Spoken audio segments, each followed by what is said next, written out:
Hiya, so I'm trying a new way. I'm trying to do it through YouTube and see if it'll work that I upload it to Facebook. Failing that, maybe you all can subscribe to me on YouTube and that'll help. So to move on from where I was, I'd got to 14, 15, hadn't I? And I had got my first ever boyfriend at 14, and it was a friend's brother. And by 15 I was pregnant. What was quite weird, I'm saying it again, I'm going to do it with my head in. What was quite weird was I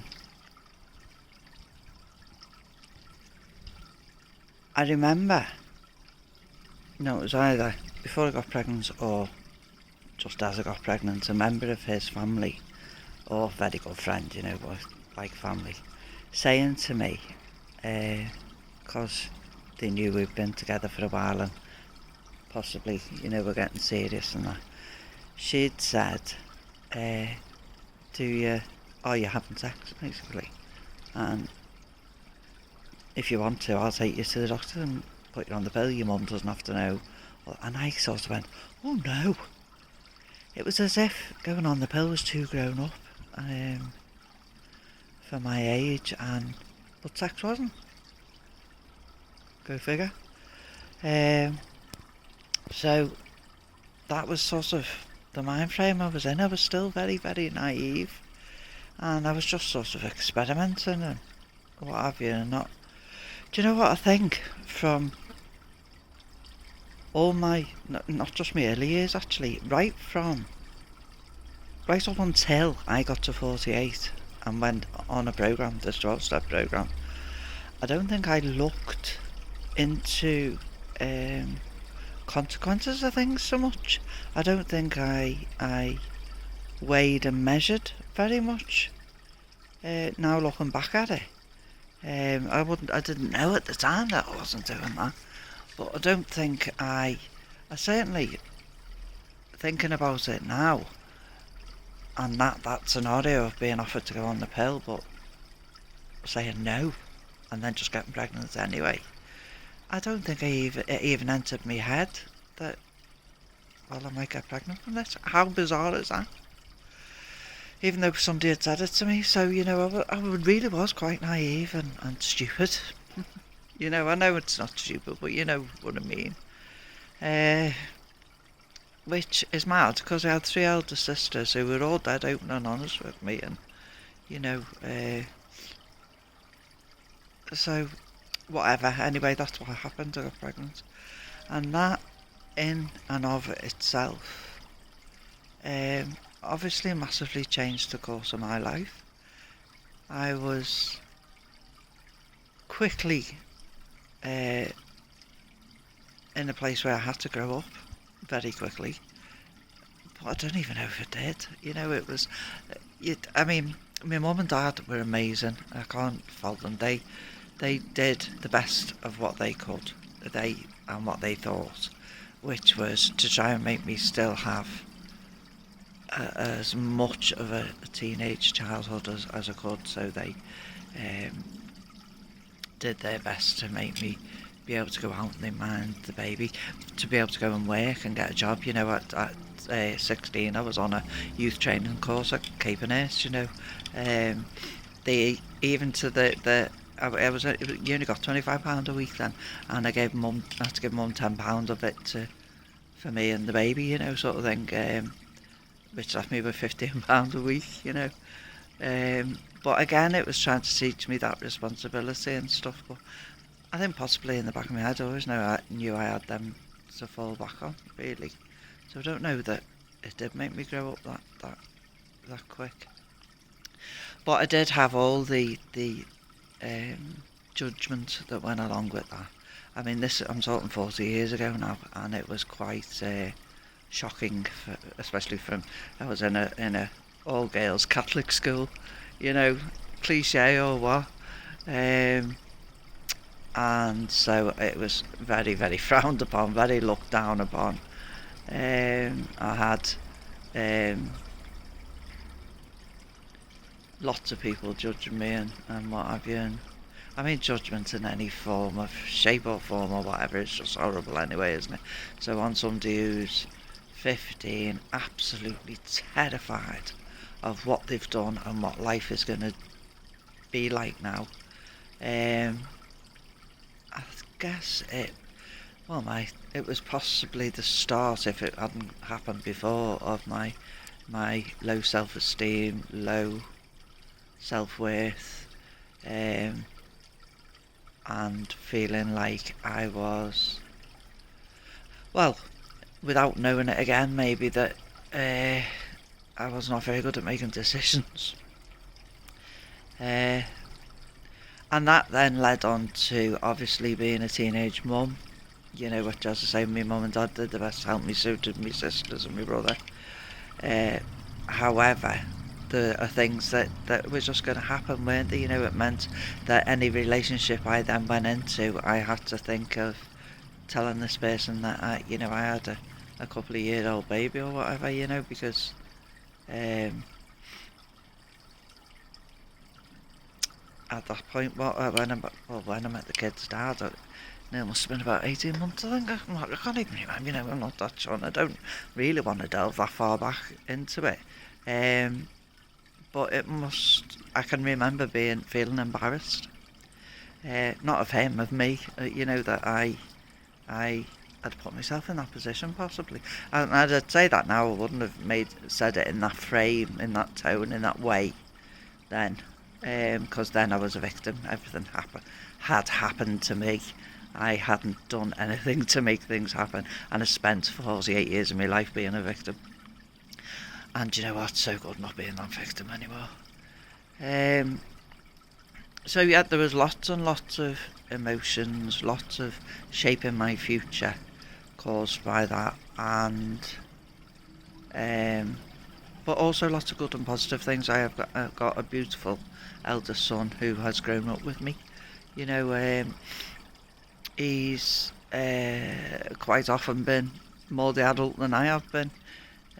But I'd never be without him. I would never change a thing, because that would change everything, wouldn't it? I am very, very grateful for him and for having him in my life. I wish I could stop saying eh. Do you know what? I'm going to do a whole thing on trying not to say eh. If there was anything I could change about my past, it'd be about those early years, obviously, is what I'm talking about right now, because I've only got up to 15.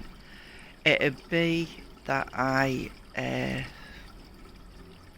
had the guts to tell my mum and dad myself, because I was so petrified and so terrified that we got pushed into it by his mum, because she had known for a few weeks and basically said, if you don't tell them, I'm going to. And then when it came down to it, I just sat there crying and let Neil's dad tell them.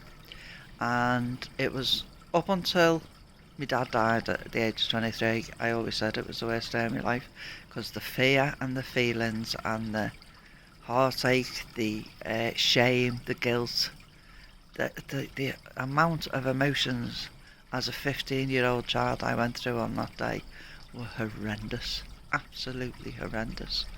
And that can't have happened without affecting me in some way. Those, and then to be followed on with other people judging and making me feel less than, just added to that. So even after a lovely upbringing and choices I made did not set me on a good path, really. And it's not just the fact that I got pregnant, it's the fact that I'd started on this path of not looking at any consequences of anything happening, not really seeing the what's the word I'm looking for? Not seeing the results of my actions. Not not seeing them, not thinking about them, not entering my head. I think I just live my life as if right up to 48, as if I can do what I want, and nobody's going to stop me. And this just horrible, horrible attitude, and it obviously already started there. It wasn't a horrible attitude there. It was just no consequences, no thought for what could happen or what might happen, or looking to the future, or having any responsibility at all whatsoever for myself. So that soon changed, didn't it? Because I have to have responsibility for me and a child. So yeah, there's loads that needs looking into there. If there's anyone who's gone through similar sorts of thing and is haunted by it a bit, then I'm happy to talk to them about it. It's obviously a big subject that you can't do in 10 or 20 minutes on a video. If there's anyone who's got a child or friend or anything that is going through something similar, of teenage pregnancy, or making bad choices, or not seeing results of or consequences of their actions, then it's all stuff we can talk about together, isn't it? One massive thing I have found out is, no matter how much we think we can rationalise things in our heads and sort it out in our own head, getting it out and talking to somebody else absolutely can give you moments of bang clarity. Never even thought of that. Why didn't I think of that? Just a couple of sentences can do it, so that connection with another human being and getting a different perspective on stuff can really, really help. So if I can help anyone in any way on those things, then let me know. My next thing I'm going to say is look up. It's another beautiful day. Look at that.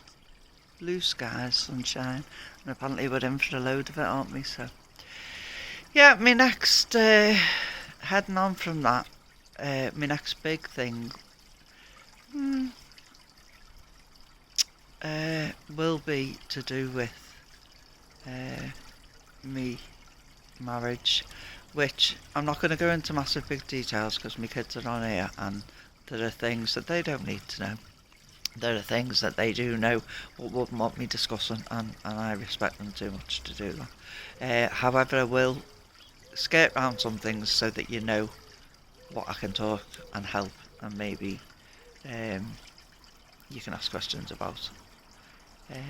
So yeah, I'll move on to my first marriage, my 3 kids, and basically my first episode into depression. That I think, well, knowingly, my first episode into depression, which was pretty tough. Okay, but other than that, it's very happy, and I might just do a nice happy video on something. In the meantime, if this works, I want to talk for a little bit longer because I want to make sure it'll transfer. That's what I'm saying. It's on 13 and a half minutes now, and I could get up to about 12 on Facebook, so I want to see if I can transfer it from YouTube to Facebook. So that's why I'm doing this. Somebody suggest something I can say instead of in between me things.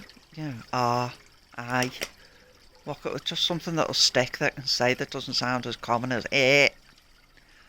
It's not nice. Do you know one really positive thing that I like about doing these videos is I put a little bit of makeup on because I'm sat here looking at myself, aren't I?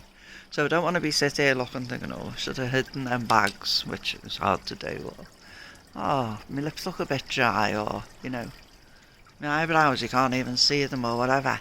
Oh God, they look pasty. And instead, put a little bit of makeup on, and I don't even think about that. I'm actually looking at myself thinking, oh, look quite natural, it's not too bad, not too heavy, and loving this little highlight bit on me lips, and there's a nice positive I'm getting already from doing this. A little bit of makeup on in the morning. Right, we're on 14 and a half minutes. I'll see if that'll let me upload. Thanks for persevering with me. These videos will get juicier. This is number 2, by the way, for anyone. I should have said that at the beginning, but I'll put it on my post. Number 2.